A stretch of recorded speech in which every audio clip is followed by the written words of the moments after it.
Bonsoir à toutes, bonsoir à tous. Bienvenue autour de... Je suis donc Catherine Robin, je suis journaliste au magazine Elle et c'est moi qui vais donc animer cette table ronde. Bienvenue donc autour de cette table ronde où nous allons discuter ensemble de la question du trouble du stress post-traumatique 10 ans après les attentats de Paris et de Saint-Denis. Cette conférence est organisée en partenariat avec l'ANR, l'Agence nationale de recherche, représentée ici par Jacques Dayan, professeur de psychiatrie de l'enfant et de l'adolescent à Rennes. Professeur Dayan, vous dirigez également l'axe psychopathologique de l'étude interdisciplinaire 13 novembre Remember, dont vous nous parlerez peut-être ce soir. Mais avant cela, laissez-moi vous présenter les autres invités de cette table ronde que je remercie chaleureusement d'être là ce soir. Natacha Kix, vous êtes tatoueuse et vous étiez au Bataclan le soir du 13 novembre 2015. Vous en avez témoigné dans le livre d'Olivier Roller, Mémoire du Bataclan, publié à la Manufacture des Livres, qui est ici. Arthur Desnouveaux, vous étiez aussi au Bataclan ce soir-là. Vous présidez l'association de victimes Life for Paris et vous signez ces jours-ci le livre Vive après le Bataclan aux éditions du Cerf. Docteur Philippe Nuss, vous êtes psychiatre, responsable de l'unité psychiatrique de jour du CHU Saint-Antoine. Les circonstances de ces attaques vous ont amené à prendre en charge des personnes victimes de ces attentats et vous continuez aujourd'hui à être impliqué dans leur suivi. Pour commencer cette discussion, j'aimerais que l'on définisse ensemble en quoi consiste ce trouble du stress post-traumatique, ce que cela recouvre. Pour ce faire, j'aimerais d'abord donner la parole à vous, Natacha. Vous étiez donc au Bataclan le soir de l'attentat, c'était il y a 10 ans. Vous avez expérimenté au plus profond de votre être cet effroi, ce trauma. Vous écrivez dans le livre d'Olivier Roller, permettez-moi de vous lire. Je suis restée 2 semaines enfermée, impossible de sortir. Après, tout doucement, tu crois que ça va, tu retournes au travail. Tu essaies de faire ta vie normale, mais au bout d'1 an, je me suis arrêtée 3 ans. En fait, tu crois que ça va, mais tu réalises que tu maigris. Je faisais 20 kilos de moins. Et puis surtout, tu fumes, tu bois. Tu es dans un tel état que tu ne te rends même pas compte. Tu n'as plus de concentration. Tu n'arrives plus ni à bien lire, ni à bien écrire. Tu te rends compte que tu es moins performant dans ton travail, mais tu ne comprends pas trop. En fait, c'est comme si tu ne voulais pas faire le lien avec ce qui t'est arrivé.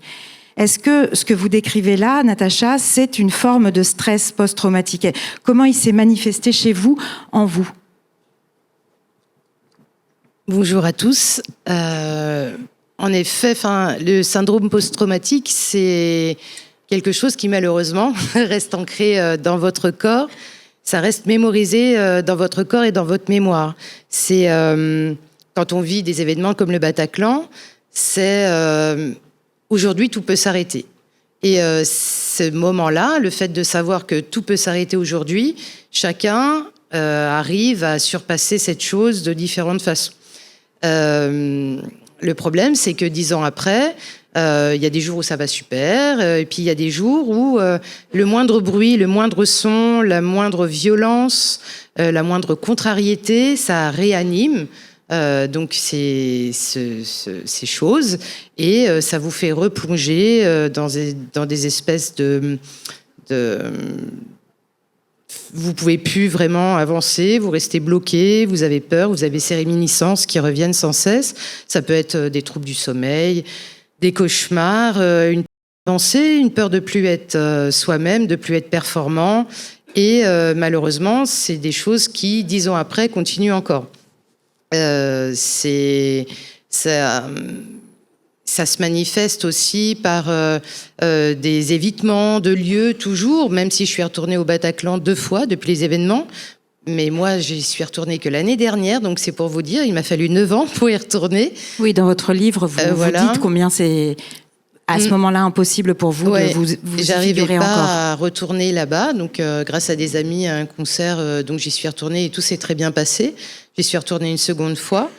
Mais c'est pareil, je suis toujours à côté d'une sortie, d'un lieu ouvert. Chez moi, les portes sont toujours ouvertes. J'ai pas de rideau à mes fenêtres. J'aime pas être dans un lieu clos. J'ai des problèmes de concentration. J'ai du mal avec le temps, donc on rigolait On s'est connus de juste 5 minutes et il me disait pour vous c'est avant et après Jésus-Christ, mais c'est exactement ça.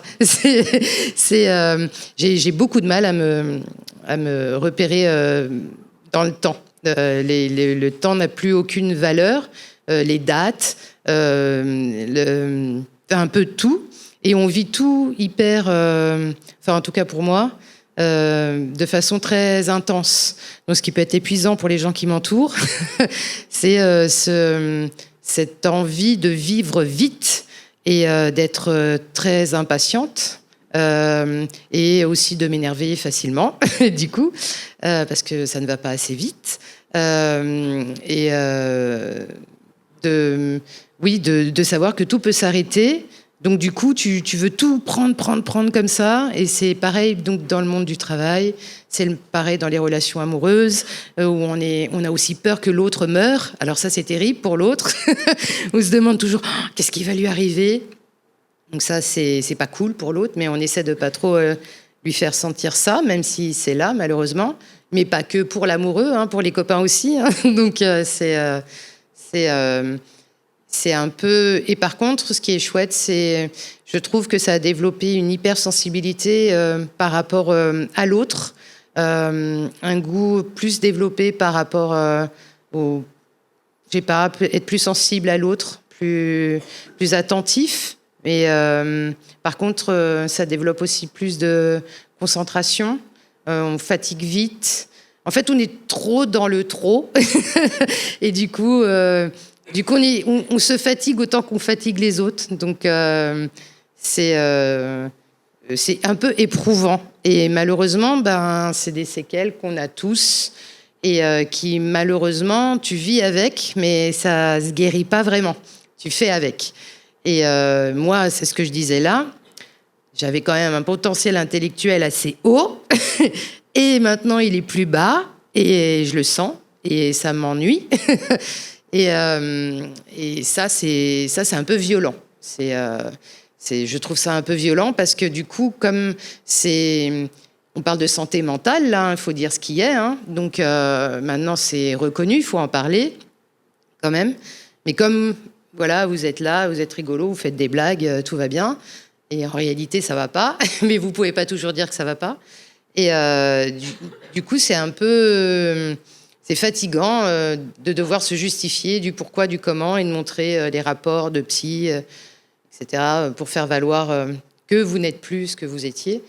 Et le fait de tatouer, moi, ça m'a apporté une vraie... ça m'apporte du calme et aussi une satisfaction par rapport à la personne avec qui je suis, de la rendre heureuse. Je trouve que ça a un sens et qu'on a besoin de sens, en fait, à la suite d'événements comme ça, mais quel qu'il soit, qu'on soit victime d'une guerre, d'un tsunami ou d'un accident, peu importe, dès qu'il y a un événement violent comme ça, je pense que ça remet en perspective ta vie et la valeur de la vie aussi. Et donc, c'est pour ça que, voilà, le fait de tatouer les gens, moi, ça m'apporte beaucoup de bonheur et à mes clients aussi. Donc, je trouve ça plutôt satisfaisant. Je trouve ça chouette comme métier. Et c'est très apaisant puisqu'on est très concentré. Et il y a ça aussi. C'est l'unique façon que moi, j'ai trouvée pour être concentré, c'est de dessiner. Sinon, j'arrive pas à lire. J'arrive pas à relire. Avant, je faisais des entretiens avec beaucoup de... J'étais chargée de production culturelle et je lisais un livre par jour. Enfin, maintenant, j'arrive plus à lire. Donc, j'arrive pas. Ça m'énerve. J'ai pas la patience pour lire. Natacha, je me permets de rebondir sur cette question de l'intranquillité. Arthur, des Nouveaux, vous écrivez dans votre livre que le terrorisme, c'est la tranquillité impossible. Est-ce que, si vous voulez bien partager avec nous, si vous en êtes d'accord, bien sûr, votre expérience, est-ce que c'est dans cette intranquillité que vient se nicher le stress post-traumatique ? Alors, je laisserai évidemment les médecins répondre. Moi, je souscris à tout ce qu'a dit Natacha. On a une forme d'intranquillité, on est incapable de rester en place. Il y a ce terme que moi, j'aime pas du tout, qui est celui de la culpabilité du survivant. Moi, je lui préfère celui de responsabilité du survivant. Mais je crois qu'on se sent un peu responsable de vivre 10 ou 130 fois plus, dans notre cas 132 fois plus, parce que en fait, il y en a qui sont morts pour nous, quelque part. Il a fallu faire ce deuil-là. Mais ce qu'on absorbe comme énergie, c'est quelque chose qui nous rend intranquilles. Et puis, il y a une autre part de l'intranquillité qui est de se sentir un peu en permanence menacé.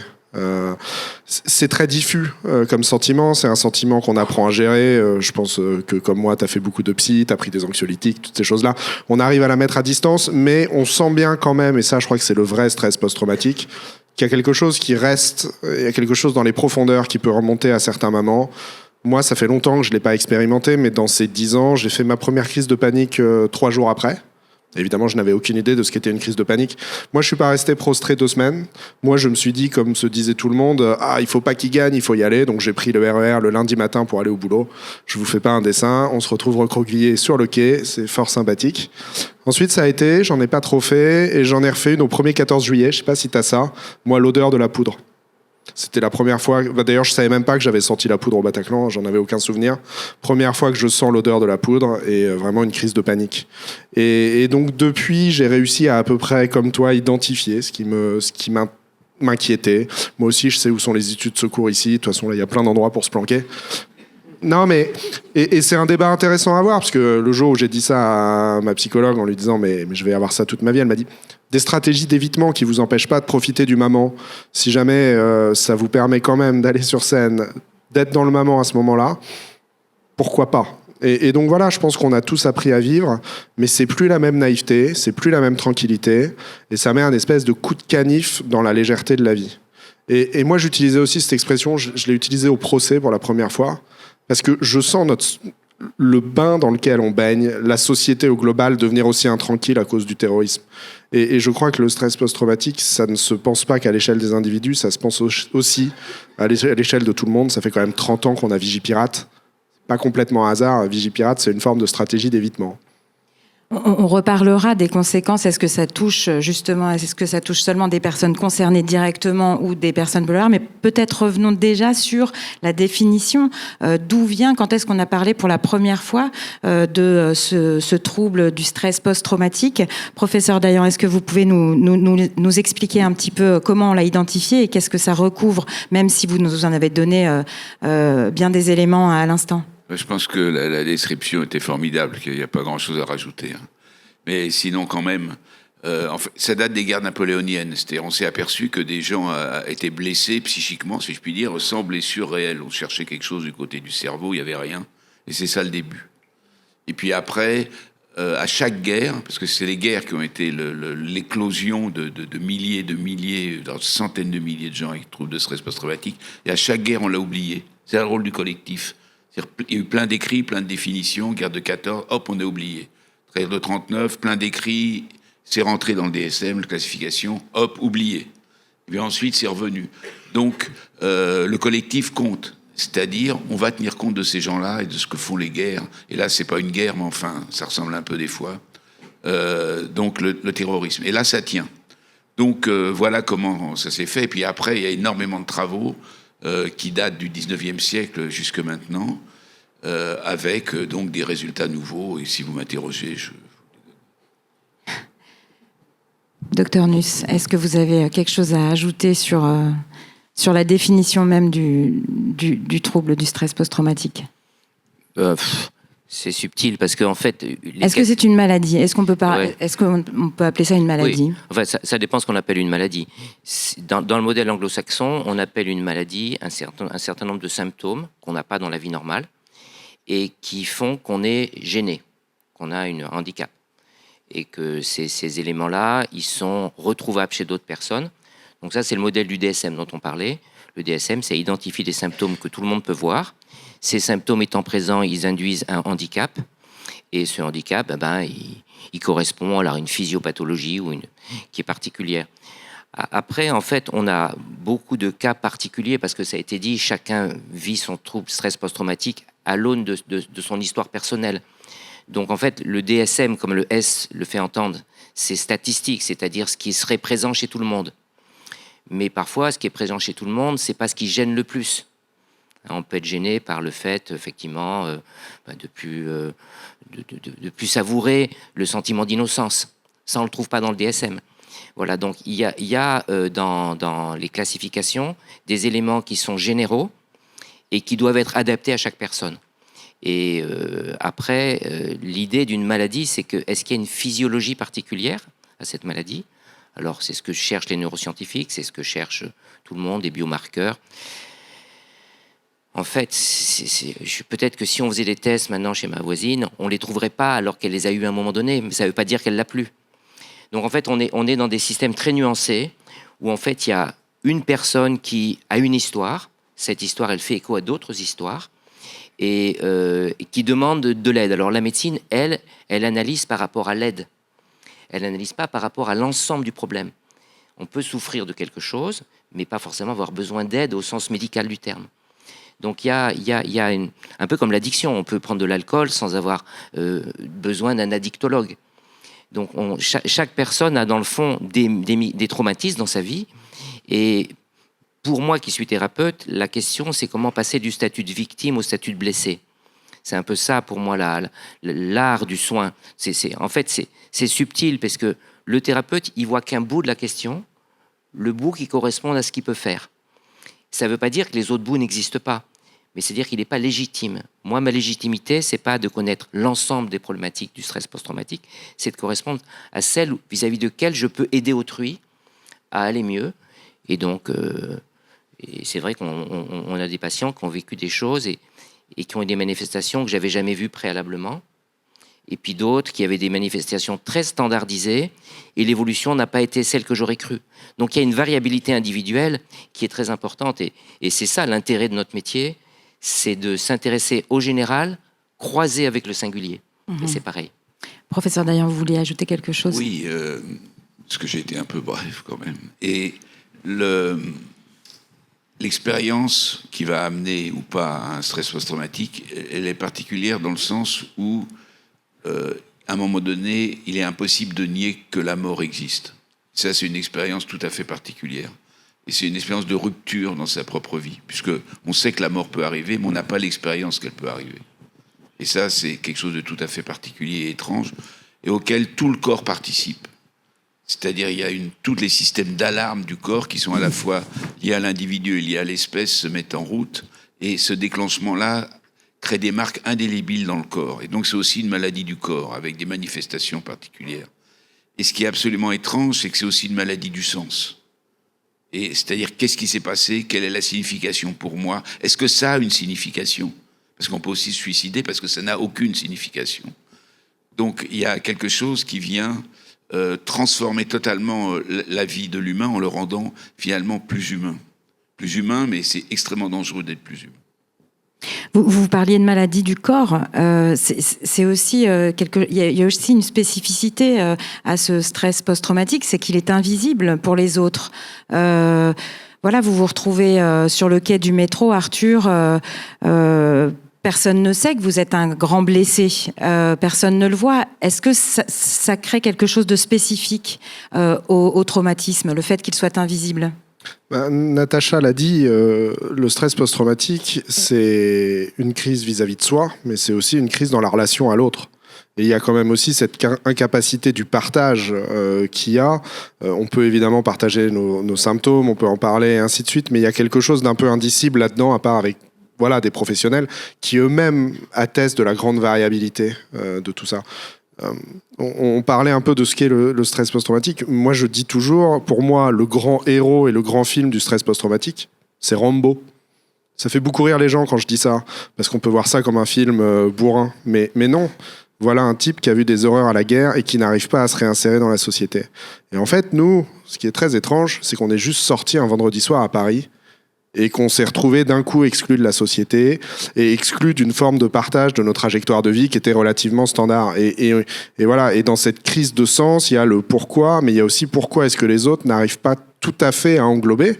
Et on a évidemment une part de responsabilité là-dedans. C'est-à-dire que on n'arrive pas à le partager. Je crois qu'il y a quelque chose d'un peu impartageable.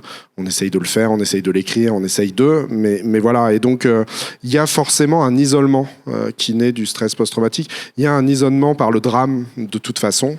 Et la violence qu'on a subie, en plus dans des circonstances où c'est même pas nous qui étions visés.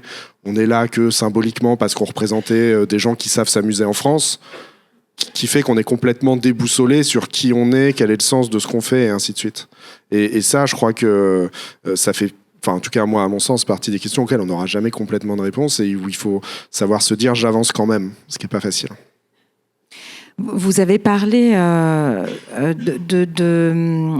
pas de la chronicité, mais du rapport au temps dans le stress post-traumatique. Voilà, les blessés, les survivants ont connu le deuil, connaissent les commémorations, ils ont connu aussi le temps de la justice. Tout ça, c'est des temporalités qui se sont succédées. Est-ce que c'est aussi une affaire de temps, le stress post-traumatique?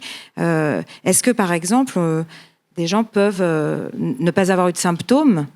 Est-ce que ça peut exister, ça, et en connaître bien longtemps après, de façon totalement inattendue? Je ne sais pas qui veut répondre. C'est sûr. Il y a des phases de latence comme ça qui peuvent être très longues, et puis les gens peuvent tout d'un coup manifester des symptômes très bruyants. On en a eu. Moi, j'ai eu une. C'était pas lié au Bataclan, c'est lié à une hôtesse de l'air, enfin une chef de cabine qui devait raccompagner quelqu'un qui était indésirable sur le sol français et qui était très menaçant. Et donc pendant le vol, il avait essayé d'obliger à rentrer dans le cockpit du pilote et de faire détourner l'avion. Donc elle s'était interposée. Et puis voilà, elle avait fini par le raccompagner dans son siège. Et plusieurs années après, alors qu'elle-même elle donnait un coup de main en posant son plateau pour des passagers, elle s'est mise à avoir une espèce d'effondrement absolu, exigeant que l'avion soit détourné pour aller au point le plus proche.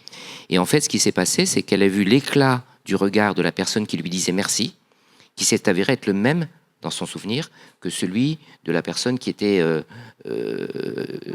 qui l'avait menacée pendant qu'elle était en train d'empêcher de rentrer dans le cockpit. Et là, elle a mis plusieurs années à s'en sortir, alors qu'elle avait fonctionné parfaitement bien. Donc on voit que la phase de latence, elle peut être longue. Ça, c'était 3 ans après. Et comment on explique cette phase de latence? C'est une phase de déni chez la personne au départ? Je pense qu'en fait, le stress post-traumatique, c'est d'abord et avant tout une expérience sensorielle qu'on intellectualise dans un deuxième temps. Et on voit que, comme l'a dit, l'odeur, le bruit, marcher sur les corps, sentir les côtes qui craquent quand on marche sur les gens. Je me souviens d'un patient qui était une des personnes qui était là, le pendrillon avec les t-shirts de Eagle. Il sentait le coton des t-shirts sur son visage. Et c'était très étonnant parce que d'un certain côté, comme il se croyait caché, il ne se sentait pas en danger. Et comme il avait ce tissu, ça le protégeait. Mais dès qu'il a ressenti ce tissu, ça l'a réagressé. Donc en fait, c'est ce mélange sensoriel et intellectuel, cette reconstruction de soi, face, comme l'a dit le collègue a dit, face à l'irruption d'une mort possible et d'une mort tangible, qui fait que la sensorialité fait sens, parce que les sens, c'est ce qui nous reste dans l'instant. Et je pense que, alors, juste pour répondre à votre question, oui, on a non seulement des symptômes qui apparaissent à distance, mais des manifestations qui évoluent avec le temps. Oui. Qui peuvent être dans un premier temps de l'évitement, puis après de la dépressivité, puis après des conduites de prise de risque. Donc on a un cheminement, parce que en fait on est tous des têtes chercheuses, on a tous besoin de savoir comment est-ce qu'on va faire pour s'en sortir. Et une fois qu'on croit avoir résolu un problème, en fait c'est pas toujours là où on doit le faire. Natacha, 10 ans après, quand vous en parlez, comment les choses sont différentes pour vous?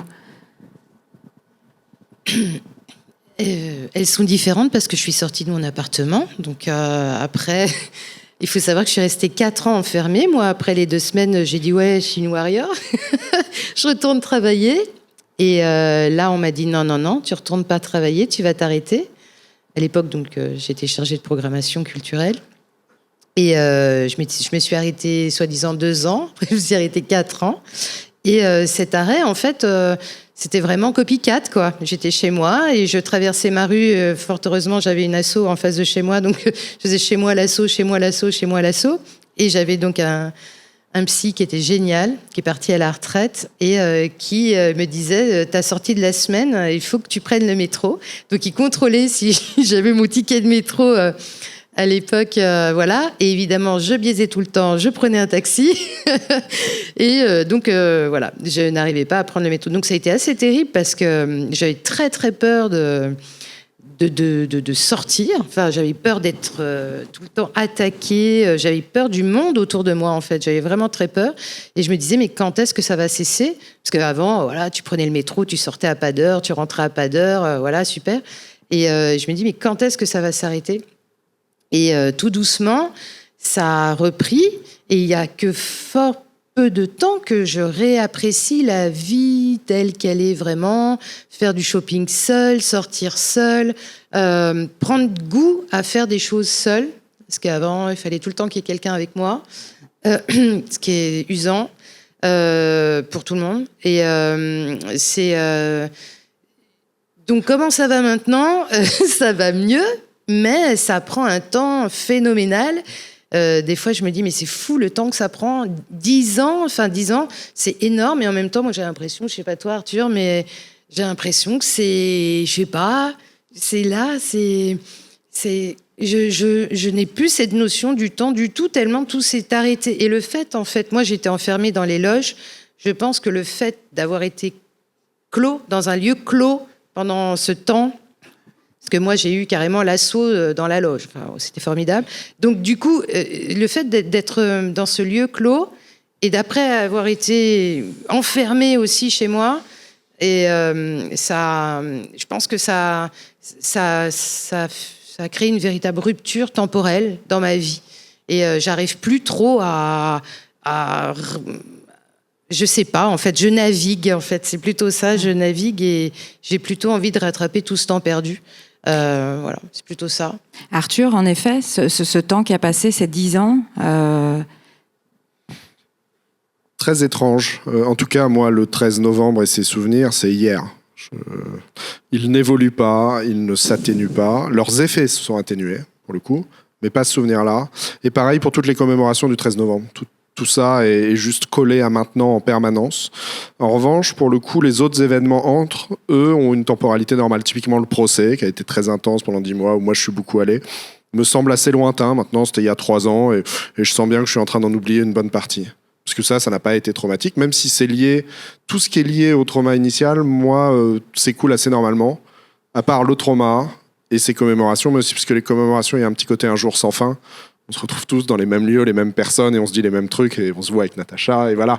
Et donc ça c'est assez spécial. Mais il y a quelque chose autour de l'écoulement du temps, et il y a quand même aussi la période juste après, là.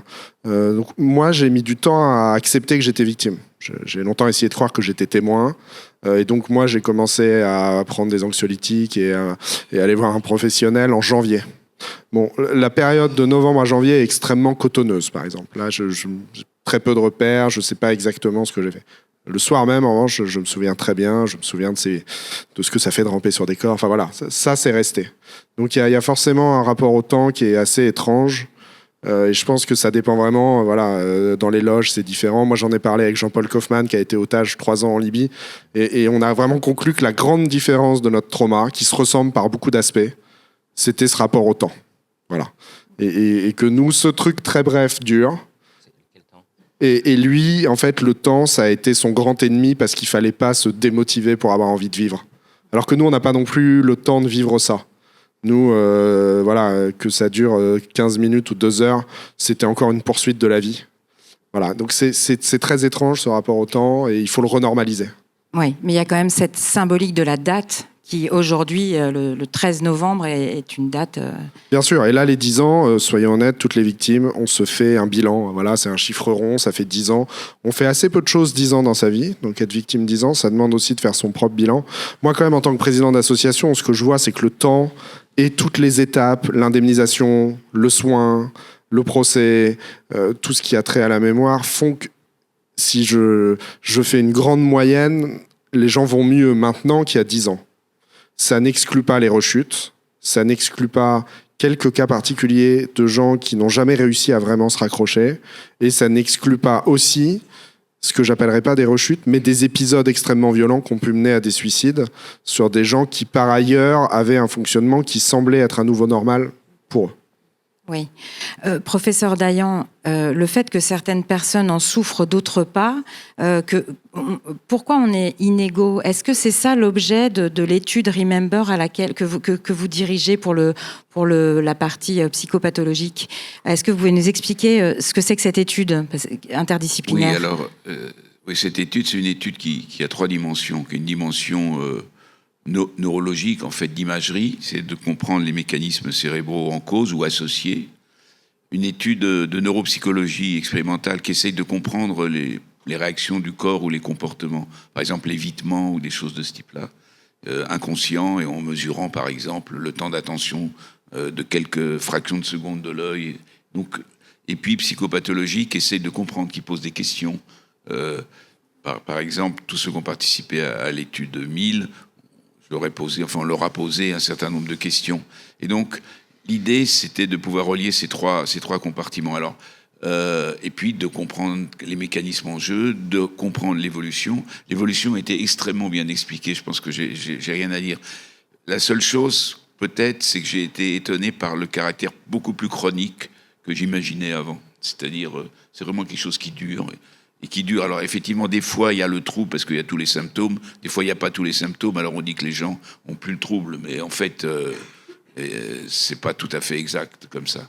Ensuite, on a essayé de voir des mécanismes cérébraux. Alors pour les mécanismes cérébraux, il y a des tas de résultats. Mais par exemple, un des résultats qui nous a intéressés, c'est de voir que les gens qui arrivaient à contrôler certaines associations, à ne pas les faire, à ne pas associer mais des choses banales, chaussures et tables, par exemple, dans des expérimentations, eh bien, on s'est aperçu que leur cerveau fonctionnait d'une certaine façon avec du contrôle et qu'ils allaient bien.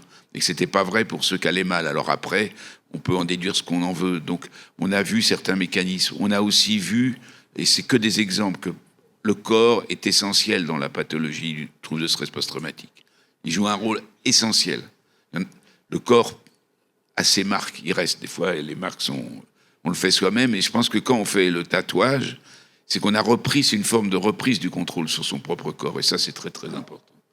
Et donc, on s'est aperçu qu'on pouvait prédire, alors il faut vérifier, aux réactions sympathiques, c'est-à-dire le tremblement, la sensation de picotement, le risque de troubles de stress post-traumatique. Donc, en fait, on a un faisceau d'arguments, et il y a des arguments aussi épidémiologiques. Si vous avez déjà subi un trauma, vous êtes plus vulnérable. Donc, en fait, on n'a pas de cause. On a une succession, une accumulation ou une multiplication entre eux de facteurs de risque. Et il y a quelque chose qui est indicible. Par exemple, on dit le trauma du 13 novembre. Le trauma du 13 novembre, si vous regardez un microscope, il est pour chacun extrêmement différent. C'est pas la même chose. Dans les études, on dit, pour se faire publier, les gens ont subi le même trauma. Mais en fait, au niveau individuel, c'est totalement inexact. Donc on a comme ça des approximations que la science exige. Mais en fait, on avance avec certains résultats. Oui, mais sans savoir très bien, c'est encore très imprécis, quoi. Non, on sait très bien des tas de choses. Mais ça permet pas de guérir, parce que les thérapies sont pas basées sur ces résultats neuroscientifiques.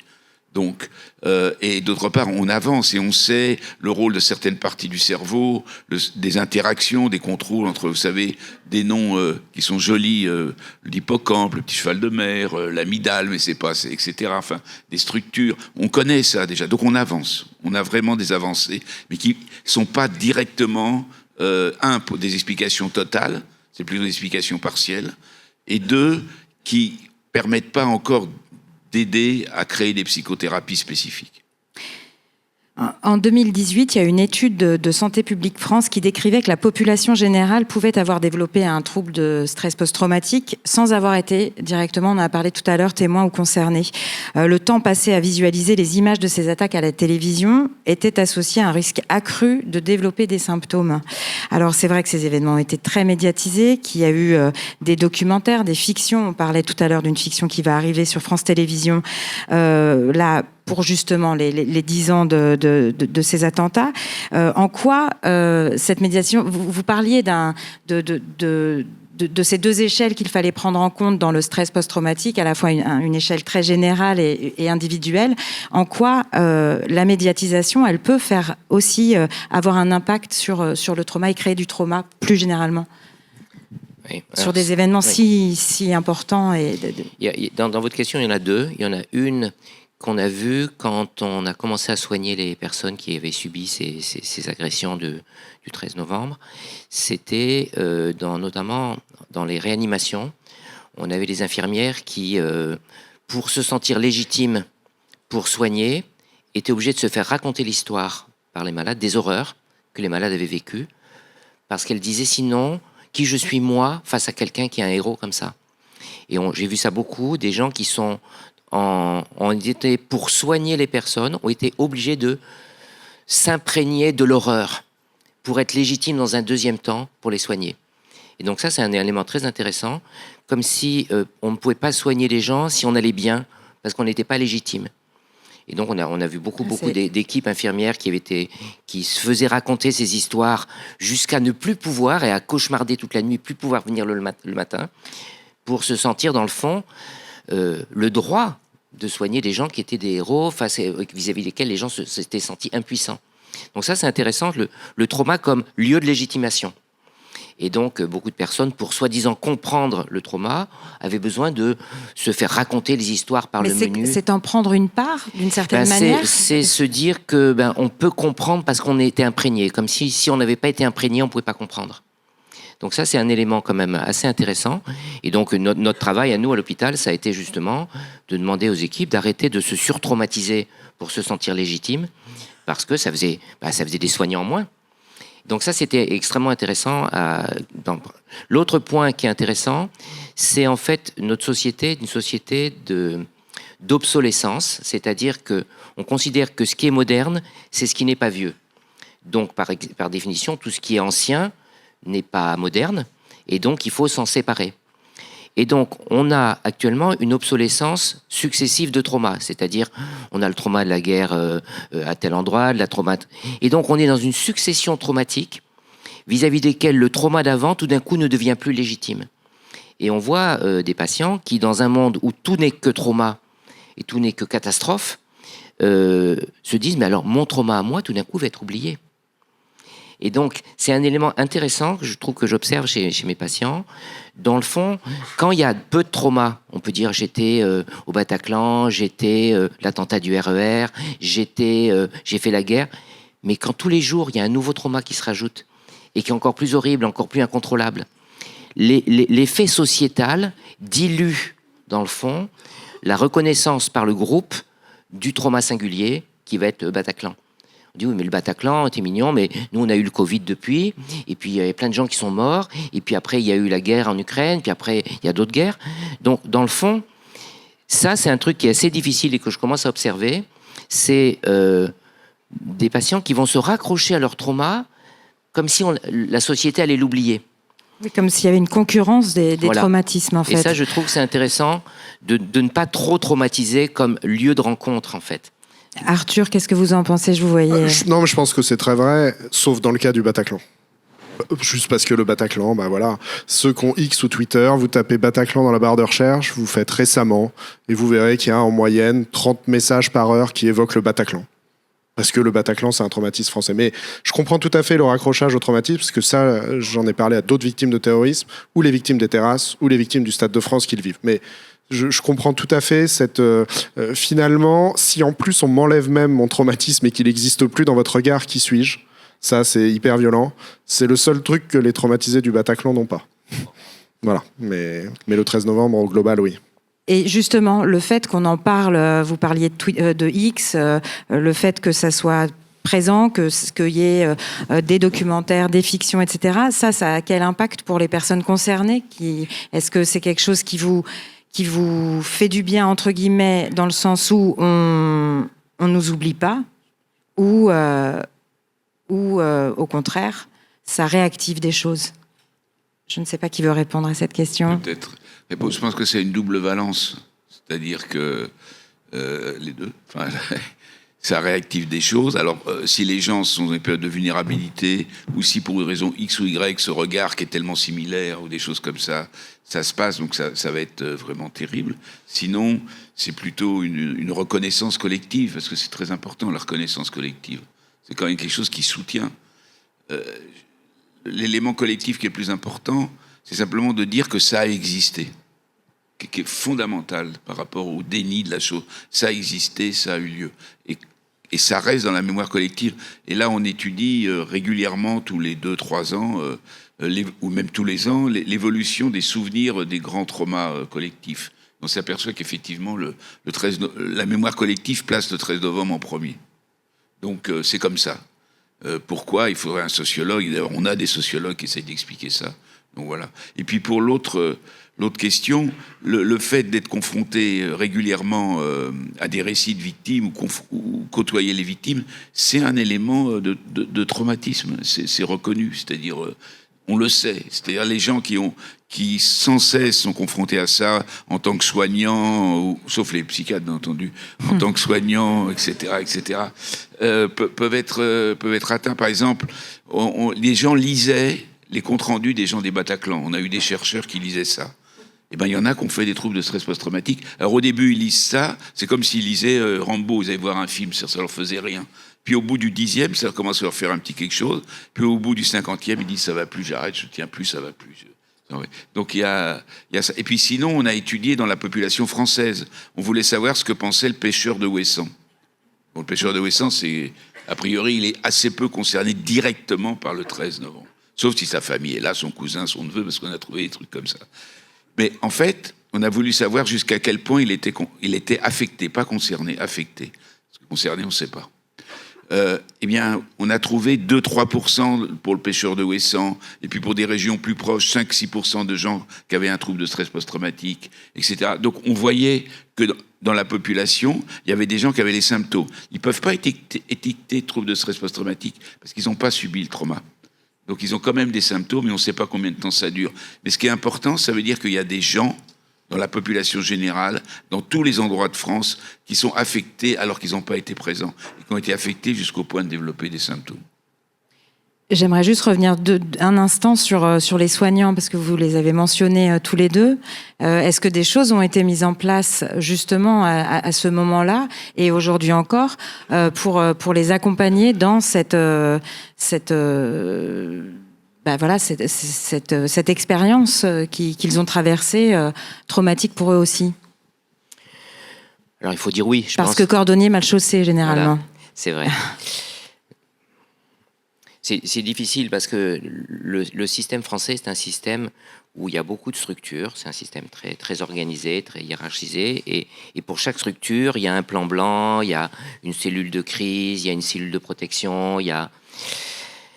Je trouve, en tous les cas, de mon expérience par rapport au Bataclan, parce que j'étais là ce jour-là et j'ai accueilli des personnes qui étaient blessées,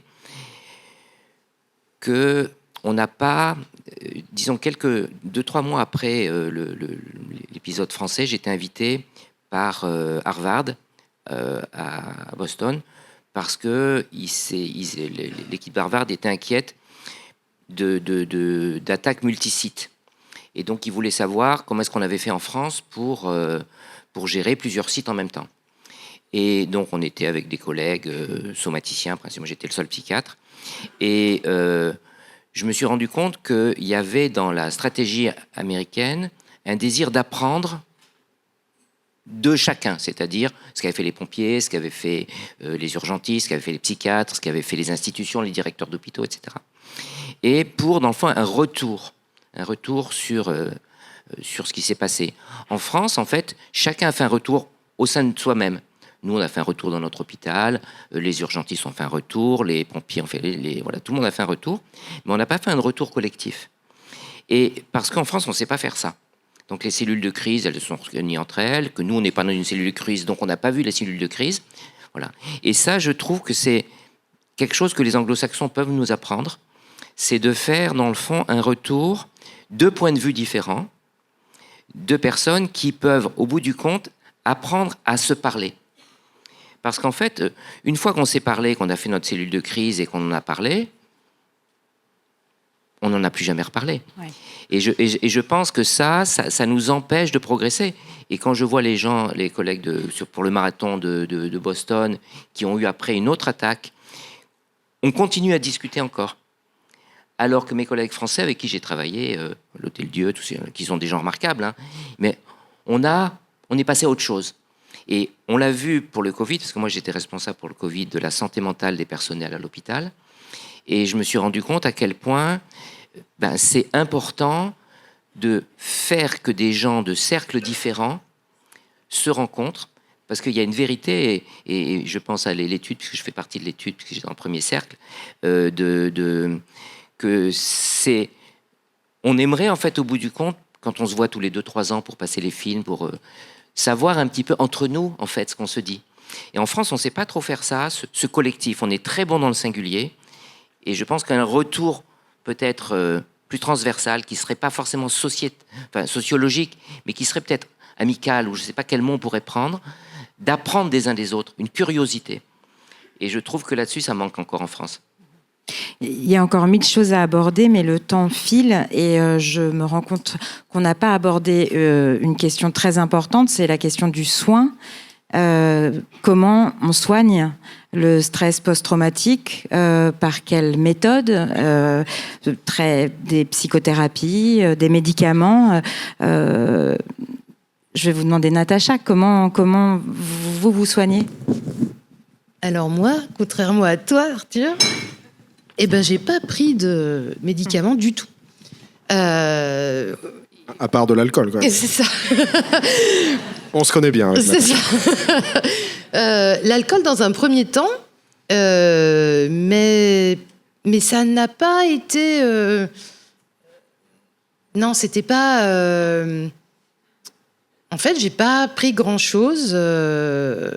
En réalité, donc j'ai pas pris de médicaments. Je fumais. Donc j'ai continué à fumer puisque même mon psychiatre m'a dit si ça te fait du bien, fume.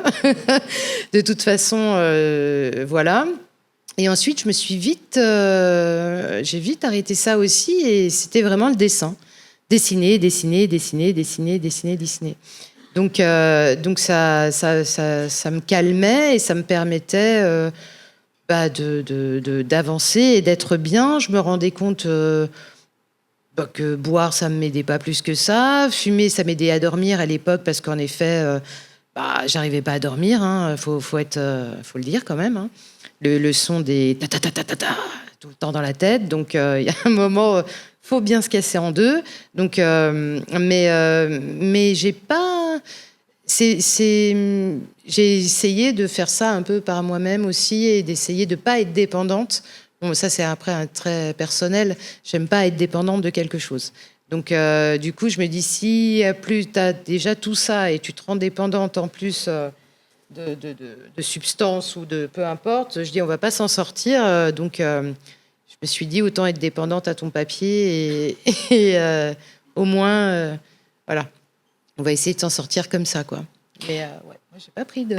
Arthur, est-ce que l'expérience collective de Life for Paris, par exemple, aller se réchauffer au contact les uns des autres, se parler, partager, ça a été aussi une façon de se réparer et de... Oui, alors bon, soigner. Déjà, ce qu'on dit nos deux docteurs, c'est très individuel. Donc moi, j'ai vu tous les types de thérapies, marcher ou pas marcher, que ce soit psychiatre, psychologue, anxiolytique, pas anxiolytique, que ce soit théorie des schémas, EMDR. Des fois ça marche, des fois ça marche pas. Je pense que c'est très compliqué de savoir. Le fait d'être ensemble nous a aidés. Alors, je précise, on n'a jamais fait de groupe de parole. Moi, j'y crois pas. C'est pas une addiction qui vient prendre toute la place dans votre vie. Encore une fois, c'est une discontinuité. Nous, ce dont on parle quand on se voit, on se fait des blagues et on se raconte un peu comment on va et qu'est-ce qu'on a fait qui nous a fait plaisir. Ça a plus été un peu le petit pas d'après. Mais cette expérience collective-là, elle a été intéressante. Et il y a quelque chose que moi, je trouve très bien en France. Alors, je sais pas si on l'a ailleurs. C'est aussi notre proximité avec le monde médical. C'est-à-dire qu'en tant qu'association, moi, je suis régulièrement invité à des congrès de psychiatrie et ainsi de suite. Et ça me nourrit, comme aujourd'hui. Moi, je suis ravi de vous entendre. D'ailleurs, j'ai plein de questions. Mais ça nous fait vraiment du bien. Ça nous a beaucoup aidé. Et puis, il y a aussi des questions que nous, on se pose et où personne n'a de réponse. Moi, je vais vous en livrer une quand même qui est... quand on refait cette histoire du stress post-traumatique telle que vous l'avez faite, vous voyez bien qu'on s'occupe au début des soldats et des militaires. Et qu'est-ce qu'ils ont comme point commun, tous ces soldats et des militaires? C'est des hommes. Et moi, je ne suis pas sûr que le stress post-traumatique doive se traiter de la même manière chez les femmes et chez les hommes. Je mets de côté en plus, comme vous l'avez dit, que les expériences traumatiques précédentes compliquent la guérison. Et malheureusement, la prévalence des violences sexuelles est réelle. Et donc moi, je vois des femmes de mon association qui ont subi ça avant, qui ont subi en plus le 13, qui le vivent très mal. Mais par exemple, ces questions-là, moi, me semblent très dures. D'ailleurs, je ne sais même pas si c'est du stress post-traumatique après un viol, parce que ce n'est pas une expérience tant de la mort que de l'impuissance, de ce qu'elles me disent. Mais voilà, en tout cas, nous, on a beaucoup réfléchi aussi à tout ça avec nos petites mains d'amateurs, mais en disant toujours à tout le monde, allez voir un professionnel à un moment. Et d'ailleurs, je ne sais pas si le débrief au bout de 48 heures sert à quelque chose, mais en tout cas, il sert à vous mettre dans un parcours médical où vous allez chercher de l'aide. Et le grand truc des associations, ça a été ça, c'est que dans le petit pas qui nous a aidés, il y a toujours eu « Ah, j'ai un super psy »,« Ah, j'ai un super prise en charge ». Qu'est-ce que vous en pensez pour terminer, Dr Nuss, de ce que vient de dire Arthur? Je pense que ce qui est important, c'est de se rendre compte qu'on a quelque chose. Que c'est pas rien, mais que ce quelque chose, c'est pas comme un microbe. Le 13 septembre, ce serait un microbe, et puis on aurait les signes de ce microbe. Il y a un individu qui vit quelque chose et qui le métamorphose et qui en fait quelque chose. Donc on a quand même un espèce d'équilibre qui s'installe, et quand dans l'esprit on a l'impression que c'est que à cause de ça qu'on va mal, ça va pas, parce on pourra jamais s'en passer, il aura toujours eu lieu, et donc il n'y a pas d'avenir, puisque c'est la cause est un empêchement en soi. Donc effectivement, c'est une rencontre entre une personne et un événement qui a surgi inopinément et qui a revisité le sens existentiel. Donc il y a une dimension transcendantale qui est en question, il y a une dimension personnelle, il y a aussi la personne qui s'observe et qui se dit « j'aurais jamais cru ça de moi ». En fait, je me serais jamais cru capable de rester 2 ans sans sortir. Moi qui suis tellement dynamique, qui fais tellement de choses, comment ça m'arrive à moi? Donc en fait, c'est ces perspectives en abîme qui sont mises en œuvre quand on aide un patient. C'est pas juste reconnaître les symptômes, mettre en place une stratégie, comme si on reconnaissait le microbe et qu'on mettait un antibiotique dessus. C'est une dynamique d'interrogation, de sens, à quoi ça va servir d'aller mieux. Est-ce que guérir, c'est oublier mon trauma? Est-ce que voilà, c'est toute une série de questions qui se posent, et qu'on voit ça dans plein de traumas. Il y a plein de personnes que je soigne qui peuvent pas, dans le fond, abandonner un trauma de l'enfance parce que ça voudrait dire que ce trauma n'a pas été traumatique puisque j'en guéris. Donc on voit qu'il y a plein de situations qui se jouent, et c'est dans cette complexité de la singularité et de la rencontre et du désir de bienfaisance que s'inscrit quelque chose, et c'est ça à soigner en fait. Professeur Dayan, si vous voulez conclure avant les questions. C'est terrible, non, je peux pas, non. Par contre, je peux faire quelques remarques conclusives, si je puis. On a mis en avant la singularité du vécu et de ce que chacun fait de ce vécu. Donc, ce qui est assez difficile à comprendre, c'est que c'est un événement collectif et singulier à la fois. Je crois qu'il y a vraiment ces deux dimensions qui interfèrent constamment. Le docteur Nuss a bien mis en évidence la prudence avec laquelle il faut parler des thérapies. Puis aussi notre président d'association, c'est-à-dire que la thérapie vient dans un parcours. Elle vient pas comme ça, on peut pas juste... Déjà, il y a des gens qui veulent pas être soignés, des gens qui veulent être soignés à un moment donné, des thérapies qui marchent chez les uns, qui marchent pas chez les autres, puis des thérapies qui marchent un temps, et puis au bout de quelques années, pof, ça recommence. Donc, faut pas faire confiance aux revues scientifiques. Non pas que ce qu'elle dit est faux, mais qu'il y a une perspective qui oblitère des choses qui sont pas du tout scientifiques, comme l'intérêt de l'autre ou des choses de ce type-là. Et donc... je crois que le trauma interroge les individus, puis interroge la société. Voilà. Merci beaucoup.